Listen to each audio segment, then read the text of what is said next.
Assalamualaikum warahmatullahi wabarakatuh.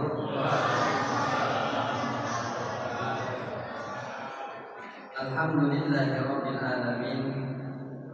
Asyhadu an la ilaha illallah wahdahu la syarika lah. Wa asyhadu anna Muhammadan abduhu wa rasuluh. Allahumma shalli ala Muhammad wa ala ali Muhammad wa ashabihi ajma'in, amma ba'd. Sehat ibu bapak?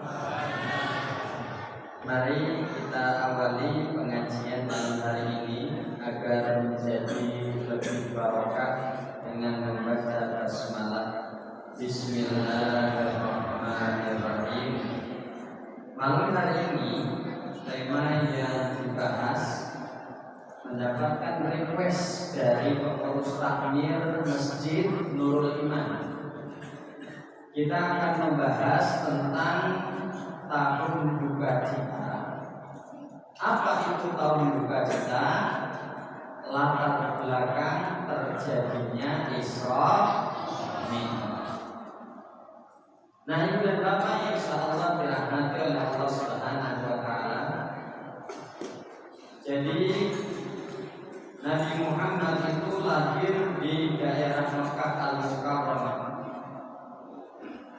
Ketika Nabi belum resmi diangkat menjadi Nabi dan Rasul, Nabi ini sering mengamati kondisi sosial orang-orang Arab pada zaman dahulu. Sebelum Islam datang, orang Arab sudah memiliki agama. Agama Yahudi sudah ada, agama Nasrani sudah ada, agama Majusi menyembah api sudah ada, dan banyak juga yang menyembah berhala. Ketika Islam belum datang, orang-orang Arab Jahiliyah sangat menyukai perdukunan. Jadi dukun itu mendapatkan posisi sosial di masyarakat yang tinggi, dihormati. Dan orang Arab masih percaya dengan tatoyur. Apa itu tatoyur? Meyakini sesuatu bisa mendatangkan kesialan. Dan saat Islam belum datang, perempuan itu pada zaman jahiliyah menempati posisi sosial yang rendah. Perempuan itu tidak boleh makan bareng dengan kaum laki-laki. Jadi kalau laki-laki bapak-bapak selesai makan, baru ibu-ibu baru boleh makan. Dan perbudakan saat itu sangat menyebar di mana-mana. Dan saat itu khamr belum dilarang. Khamr ini menjadi salah satu menu minuman setiap pertemuan. Kalau di Colomadu koyo teh pengajian yo enek teh, rapat RT yo enek teh, kumpulan keluarga yo enek teh. Nek zaman Arab Jahiliyah setiap pertemuan pasti ada khamr. Selain sifat negatif, orang Arab juga punya sifat yang positif yang baik. Apa sifat positif yang baik? Orang Arab itu orangnya kalau berbicara jujur-jujur, banyak yang jujur. Yang kedua, sangat menghormati tamu, sangat memuliakan tamu. Makanya kalau jam makan siang, orang-orang Arab itu makan di kafe, di restoran, selesai makan mereka rebutan tekasir.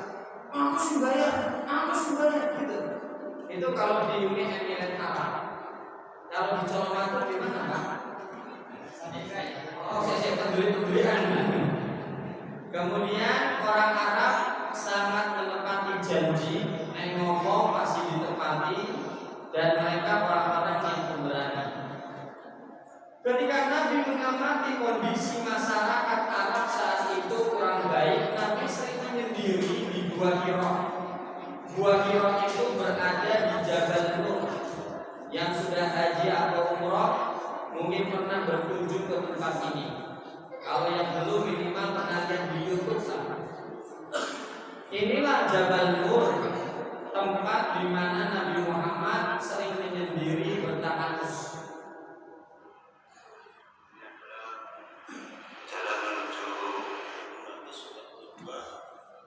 Jadi kalau sudah naik ke Jabal Nur, masuk ke dalam Gua Hira, di atas itu bisa melihat kota Mekah. Bahkan tower Zam-Zam itu kelihatan. Kalau jenengan naik ke Selo atau Karanganyar, itu kota Solo bisa kelihatan dari bawah. Dan Nabi menyendiri di Gua Hira. Ketika menyendiri di Gua Hira, tiba-tiba datanglah malaikat Jibril mendekat Nabi dan bilang, "Ya Muhammad, Iqra bismi rabbikal ladzi khalaq." Turunlah wahyu pertama. Sebagai tanda Nabi ini resmi diangkat menjadi seorang nabi, SK-nya turun. Tapi Nabi saat itu belum mendapatkan SK surat perintah untuk ngajar dakwah, belum. Baru SK dilantik menjadi nabi. Turunlah wahyu kedua, ya ayyuhal mudaththir qum fa'anzir. Turun ayat ini, Nabi mendapatkan resmi perintah untuk ceramah dakwah. Ketika ceramah pertama kali, Nabi gak langsung main frontal, one by one dulu. Namanya dakwah fardiyah. Yang Nabi lakukan adalah mengajak orang-orang yang terdekat dulu keluarganya, yaitu istrinya Khadijah, pembantunya atau budaknya namanya Zaid bin Harithah, kemudian sepupunya Ali bin Abi Thalib, dan sahabat beliau yaitu Abu Bakar As-Siddiq. Nabi ini ceramah secara sembunyi-sembunyi selama 3 tahun. Di dalam sirah, selama ceramah 3 tahun ternyata sudah turun perintah sholat. Saat itu malaikat Jibril turun mengajari Nabi tata cara wudhu dan mengajari Nabi tata cara sholat. Tapi saat itu sholatnya cuma 2 kali saja, sholat subuh dan sholat asar. Makanya sholat subuh dan asar memiliki kedudukan yang tinggi. Dalam riwayat Muslim, lam yalid jannah ahadun, tidak akan masuk neraka salah satu di antara kalian sholat qabla tulu'i syams wa qabla ghurubiha, yang suka menjaga sholat asar dan sholat subuh. Para sahabat yang masuk ke dalam agama Islam ketika ceramah sembunyi-sembunyi cuma 67 orang. Jadi 3 tahun ceramah yang masuk Islam di bawah 100. 67 orang ini juga ikut sholat, sholatnya sembunyi-sembunyi. Ada yang di kebun-kebun kurma, di kamar, gitu Bapak Ibu. Setelah ceramah 3 tahun secara sembunyi-sembunyi, Nabi diperintahkan oleh Allah berdakwahnya terbuka, terang-terangan saja. Dakwah terang-terangan pun itu diperintahkan oleh Allah dalam Quran surah Al-Hijr. Fasda bima tu'maru wa arid 'anil musyrikin. Ya Muhammad, sampaikanlah kepada kaum-kaum kafir Quraisy tentang apa yang Allah perintahkan kepada kau. Maka Nabi mulai ceramah terang-terangan. Yang Nabi lakukan adalah mengundang keluarga besar beliau atau dikenal dengan Trah Bani Hashim. Diundang kabeh, singgahan 45 orangan Bapak Ibu. Kemudian setelah berkumpul, Nabi langsung berbicara. Wahai sebelum-sebelumku Trah Bani Hashim, maksud dan tujuan saya mengundang sampeyan kumpul di sini ingin mengabarkan bahwasannya saya adalah seorang nabi dan rasul, akan menyampaikan kabar gembira dan peringatan. Ketika Nabi mulai berbicara, langsung Abu Jahal memotong pembicaraan Nabi. Hei Muhammad, berani-beraninya ente mengundang kita semua di sini hanya demi mendengarkan ocehan.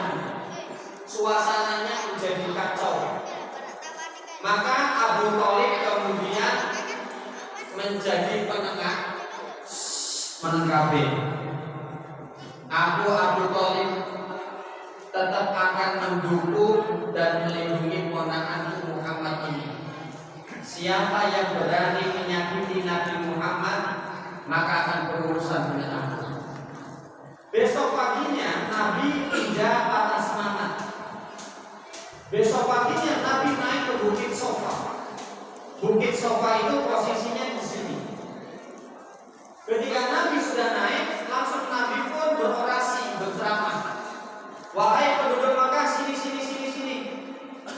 Ketika sudah berkumpul, Nabi berkata, wahai penduduk Makkah, seandainya aku mengabarkan kepada kalian di balik Bukit Sofa ini ada pasukan kuda yang siap menyerang meruntuhkan Ka'bah, apakah kalian akan percaya dengan omonganku? Maka orang-orang mengatakan, tentu saja wahai Muhammad, karena engkau adalah orang yang bisa dipercaya. Kemudian Nabi menyampaikan, wahai penduduk Mekah, aku ingin mengabarkan kepada kalian bahwasanya aku seorang Nabi dan Rasul akan memberikan kabar gembira dan peringatan. Nabi ketika ngomong langsung dipotong oleh Abu Jahal. Hei Muhammad, ente ini gak kapok-kapok ya? Sudah bikin ulah di tengah Bani Hasyim, sekarang bikin ulah di forum yang lebih besar. Semenjak kejadian ini, Nabi Muhammad menjadi viral di kota Mekah, jadi trending topik. Bukan apa ora neng Mekah, eneng wong sing ngaku dadi nabi loh. Nabi menjadi terkenal. Setelah di Bukit Sofa ini, Nabi ceramah dakwahnya tidak sembunyi-sembunyi lagi. Nabi kalau ceramah di tempat umum, di dekat Ka'bah, di musim haji, di pasar-pasar. Yang sebelumnya Nabi Muhammad sholatnya di kamar sembunyi-sembunyi, sekarang Nabi sholatnya di dekat Ka'bah, terang-terangan. Ternyata ketika Nabi ceramah secara terang-terangan, penduduk-penduduk Mekah sedikit demi sedikit mulai tertarik dengan agama Islam. Inilah yang membuat panik dan cemas para ketua suku Quraisy. Wah, ini kalau nggak di-stop bahaya ini. Muhammad akan merubah tatanan yang sudah ada, ini bahaya. Mereka mau menyerang Nabi Muhammad secara frontal. Ayo kita hajar atau bunuh, mereka tidak berani. Karena masih ada Abu Thalib. Abu Thalib itu tokoh masyarakat yang disegani, dihormati. Maka orang-orang kafir Quraisy ini main cantik. Bagaimana cara menyetop dakwah Nabi? Strategi orang kafir Quraisy yang pertama, mereka merencanakan memboikot Nabi Muhammad dan pengikutnya yang jumlahnya di bawah 100. Apa isi boikotnya? Seperti ini. Penduduk Mekah dilarang menikah, jual beli, berteman, dilarang berkumpul, memasuki rumah dan berbicara dengan kaum muslimin, kecuali kaum muslimin menyerahkan Nabi Muhammad untuk dibunuh. Dan tulisan boikot ini sekretarisnya adalah Bahir bin Amr bin Hasyim. Gara-gara tulis tulisan ini, Bahir bin Amr tangan kanannya tiba-tiba lumpuh, tidak bisa digerakkan selama-lamanya. Dan tulisan boikot ini ditempel di dalam Ka'bah. Ibaratkan Nabi Muhammad di boikot itu di lockdown, dikucilkan. Kemudian Nabi Muhammad dan pengikutnya yang jumlahnya di bawah 100 mulai keluar dari kota Mekah dan kemudian menyendiri di sebuah lembah yang dikenal dengan lembah Muthalib. Awal-awal urusan logistik makanan minuman yang menyuplai adalah Khadijah istrinya. Sampai uang Khadijah itu habis.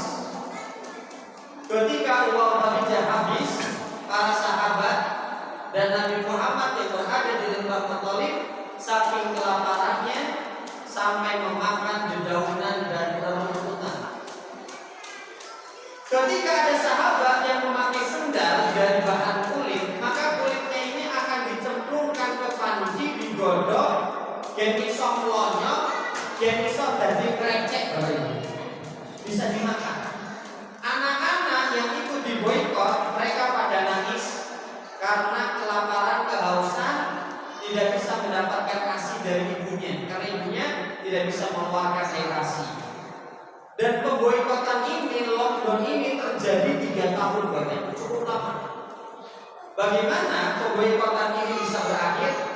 Ada salah satu orang Mekah yang bernama Hisham bin Amr. Hisham ini mikir, saya makan minum di rumah, tidak kehujanan, tidak kedinginan, bisa bercanda dengan anak dan istri. Musakeo Nabi Muhammad sekarat kelaparan kehausan dengan pengikutnya di lembah Thalib.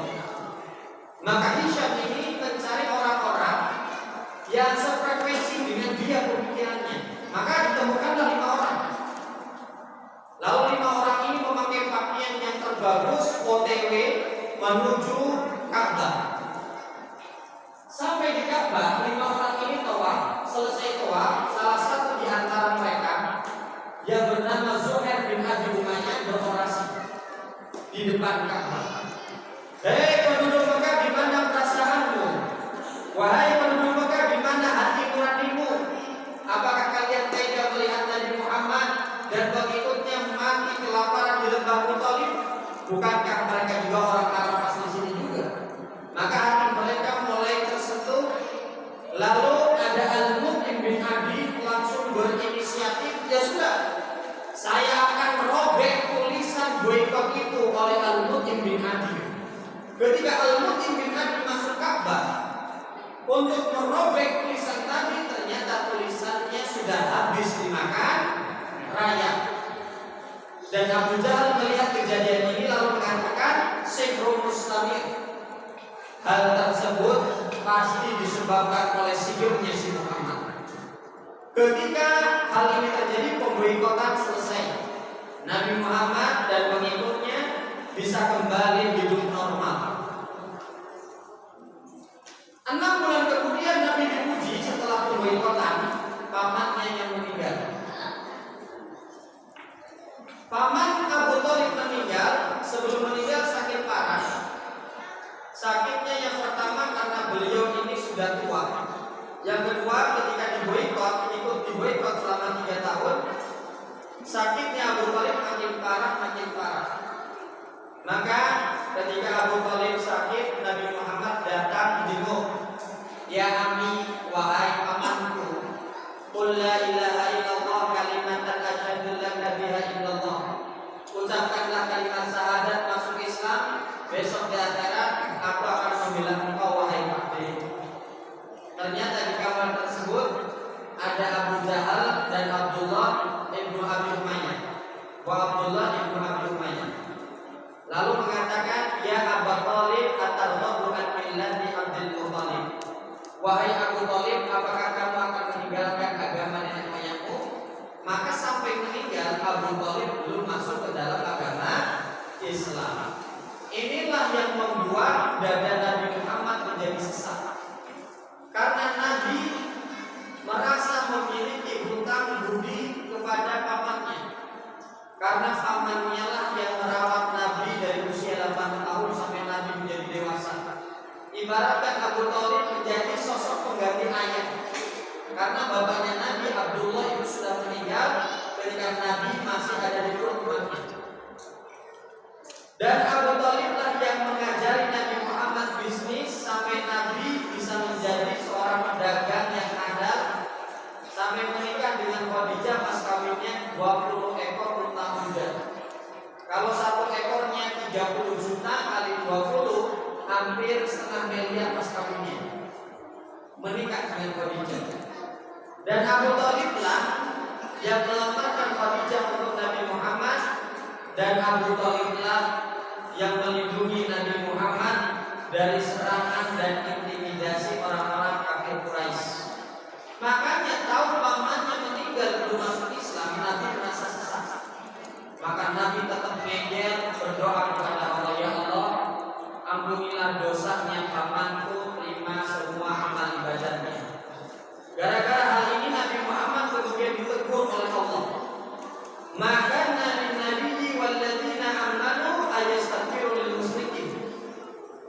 tidak sepantasnya bagi seorang nabi dan orang-orang yang beriman mendoakan orang-orang yang tidak beriman kepada Allah. Walau kanu ulil qurba, walaupun yang didoakan adalah orang yang dekat dengan mereka. Nah, ketika paman Nabi Muhammad SAW ini sakit parah, kemudian meninggal, maka Nabi merasa berat. Setelah paman Nabi meninggal, 3 bulan kemudian disusullah istri Nabi yang meninggal, yaitu Khadijah. 3 tahun diboikot, 6 bulan kemudian pamannya meninggal, 3 bulan kemudian istrinya yang meninggal, Khadijah. Ketika Khadijah meninggal, Nabi Muhammad merasakan berat sekali ujiannya. Sampai-sampai Nabi mengatakan, Khadijahlah yang telah menenangkan diriku saat gelisah pertama kali menerima wahyu. Khadijahlah yang telah beriman dan membenarkan apa yang aku bawa di saat banyak orang tidak percaya dengan apa yang aku bawa. Khadijahlah yang telah memberikan semua hartanya kepada Islam di saat manusia pelit mengeluarkan hartanya. Dan Khadijahlah satu-satunya istriku yang bisa memberikan aku keturunan. Makanya ketika Khadijah wafat, ada yang bilang, ya Muhammad, nikah lakilah engkau. Kata Nabi, adakah orang yang lebih baik daripada Khadijah? Ketika pamannya Nabi meninggal, istrinya meninggal, orang-orang kafir Quraisy langsung jumawa. Waktunya kita action. Kemarin masih ada pamannya, masih ada istrinya. Kita mau menyetop Nabi Muhammad kewok. Saya ini pamannya wis meninggal, bojone wis meninggal, waktunya beraksi. Orang-orang kafir Quraisy ini lalu boleh menyakiti Nabi Muhammad secara terang-terangan. Nabi sedang masak di dapur, ditinggal sebentar, pancinya sudah dimasuki bangkai. Nabi Muhammad keluar rumah, di teras rumahnya dipenuhi dengan paku, beling, duri, bahkan kotoran manusia. Ketika Nabi lewat, Nabi itu wajahnya dilempari oleh pasir, kepalanya dikasih pasir. Nabi pikir, kalau saya kayak gini terus, ini bahaya, akan mengancam nyawa saya dan dakwah Islam. Maka Nabi memutuskan untuk dakwah ke negeri tetangga, namanya daerah Taif. Taif itu di bawah kota Mekah. Nabi dari Mekah ke Taif jalan kaki 10 hari 10 malam, ditemani oleh pembantunya Zaid bin Harith. Ketika sampai di kota Taif, harapannya orang Taif bisa menerima agama Islam. Ternyata orang Taif ini sudah diberikan informasi terlebih dahulu oleh orang-orang Mekah. Hei penduduk Taif, hati-hati. Kalau ada orang dari Mekah ngaku-ngaku Nabi dan Rasul, hati-hati dengan omongannya. Orang ini di Mekah telah melakukan mencerai-beraikan masyarakat Mekah. Maka ketika Nabi sampai di Taif, langsung Nabi ini dihakimi oleh orang-orang Taif. Hei kamu yang ngaku-ngaku sebagai Nabi dan Rasul, kesini mau ngapain? Apakah kamu akan merusak persatuan orang-orang Taif juga? Maka Nabi dicaci maki, direndahkan sampai dilempari, sampai kakinya Nabi tumitnya berlumuran darah. Padahal Nabi sudah dilindungi oleh Zaid bin Harith pembantunya. Kemudian Nabi keluar dari kota Taif, lalu Nabi beristirahat di sebuah tembok miliknya Utbah dan Saibah. Di tembok inilah Nabi berdoa kepada Allah mencurhatkan segala kesusahannya. Dan di saat inilah Nabi sedang berada di titik terendah dalam hidupnya, merasa ujiannya paling berat. Makanya ibu dan bapak yang hadir, saya yang ngomong termasuk jenengan di hadapan saya, baik bapak-bapak ataupun ibu-ibu, pasti pernah merasakan titik terendah dalam hidupnya. Jenengan pasti pernah nangis, Pak. Ya Allah,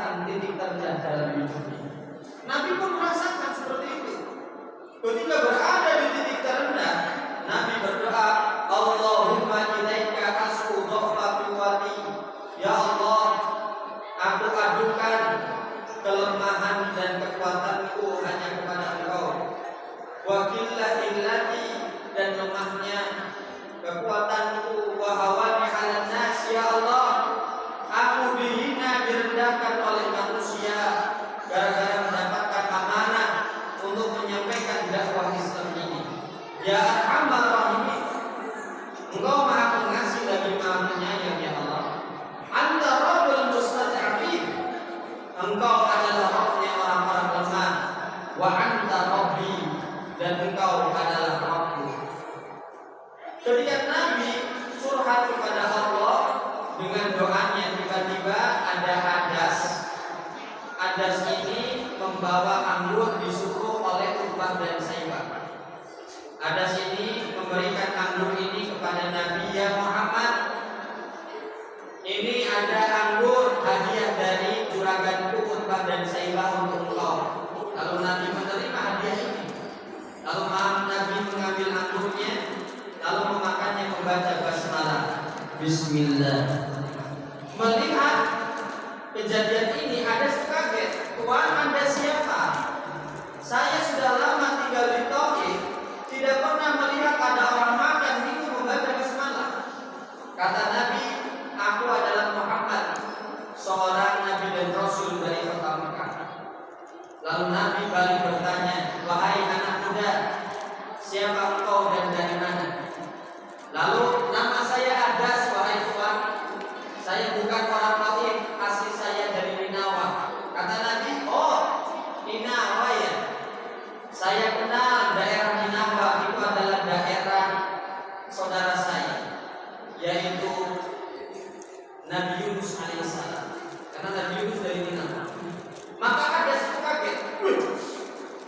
Kenapa kau tahu Tuhan? Tidak ada yang tahu cerita ini kecuali dia seorang Nabi. Kemudian Hadas langsung bersyahadat di hadapan Nabi Muhammad, masuk ke dalam agama Islam.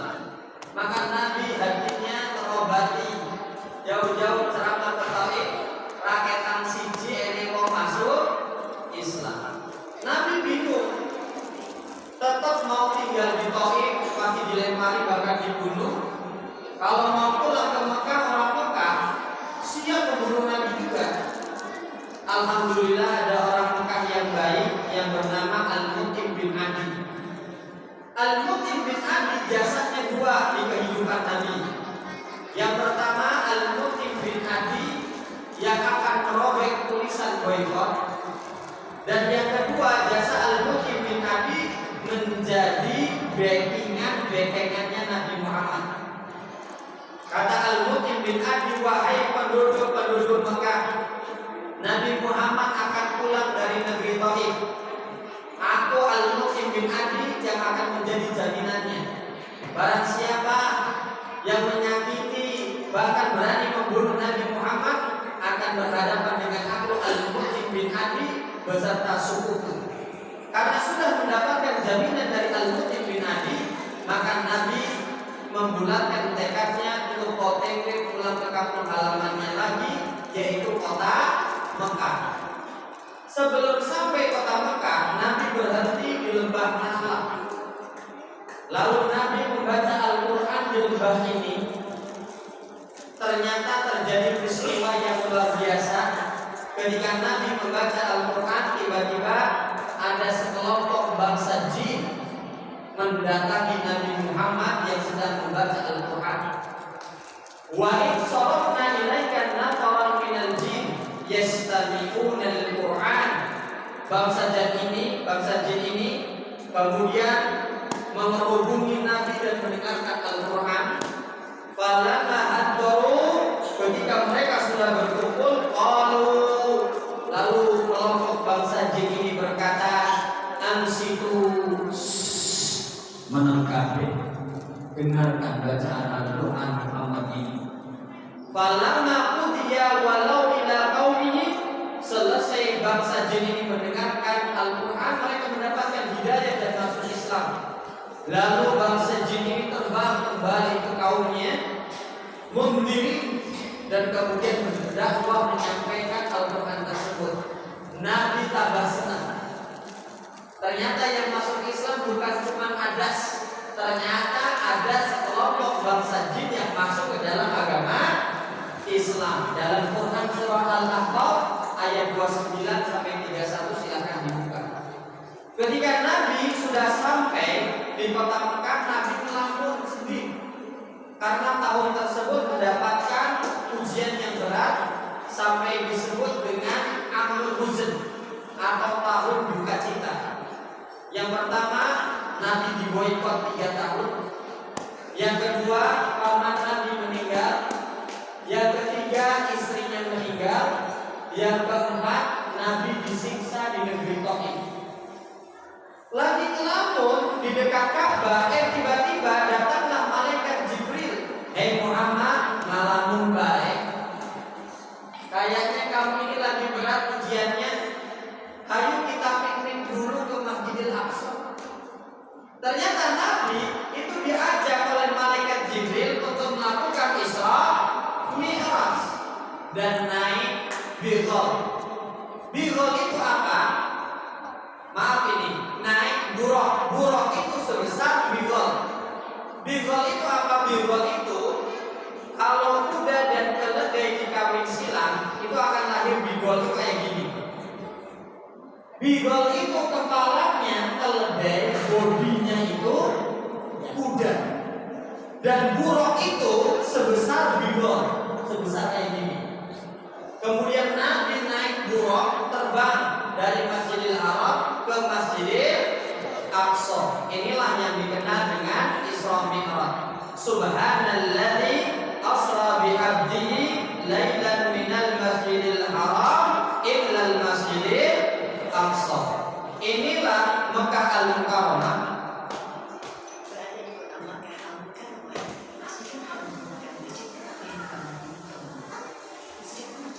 Dan inilah Palestina, Masjidil Aqsa.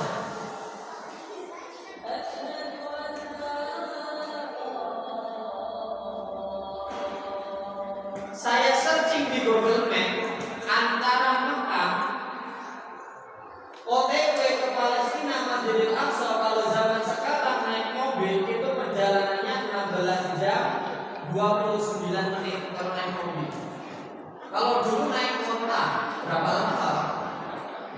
Makanya Nabi itu rute perjalanannya dari Masjidil Haram OTW naik buruk sampai di Masjidil Aqsa, diikat di pintu masjid, kemudian sholat bersama para nabi. Lalu Nabi naik ke Sidratul Muntaha melewati tujuh langit. Langit pertama ketemu Nabi Adam. Langit kedua ketemu dengan Nabi Isa, Nabi Yahya. Langit ketiga ketemu Nabi Yusuf. Langit keempat ketemu Nabi Idris. Langit kelima ketemu Nabi Harun. Langit keenam ketemu Nabi Musa. Langit ketujuh ketemu Nabi Ibrahim. Dan di atas langit ketujuh ada namanya Baitul Ma'mur. Dan malaikat Jibril ngomong, ya Muhammad, aku tidak bisa menemani engkau ke Sidratul Muntaha ketemu Allah, karena para malaikat batasnya cuma Baitul Ma'mur. Nabi naik ke Sidratul Muntaha ketemu Allah. Ternyata di dalam hadis yang Nabi lihat adalah nurun annahu arahu, yang aku lihat cuma cahaya. Nabi Muhammad tidak bisa melihat Allah ketika berada di Sidratul Muntaha. Nabi Musa pun tidak bisa melihat Allah ketika berada di Bukit Tursina mendapatkan wahyu Allah. Nah, ibu dan bapak, ketika Nabi sampai di Sidratul Muntaha mendapatkan wahyu perintah sholat, sehari semalam berapa kali sholat? 50. Lalu Nabi sampai di langit ke-6 ketemu Nabi Musa. Nabi Musa bilang apa? Ma sonata, wahai Muhammad, kau dapat apa dari Allah? Kata Nabi, furidat alayya khamsunna sholatan, aku diwajibkan sholat 50 kali. Kata Nabi Musa, anna a'lamu bin nasi minka, wahai Muhammad, naik lagi. Aku ini punya pengalaman menangani Bani Israel. Angel ibadah, minta diberikan kekurangan lagi. Bu, Pak, saya mau bilang, besoknya jenengan masuk surga ketemu Nabi Musa, harus ampun suwun.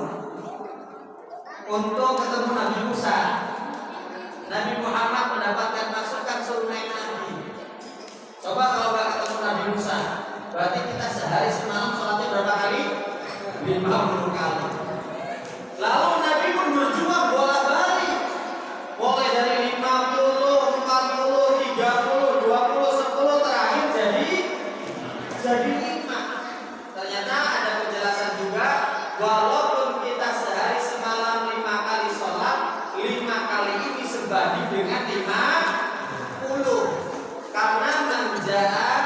bil hasanati falahu asyru amsalihha.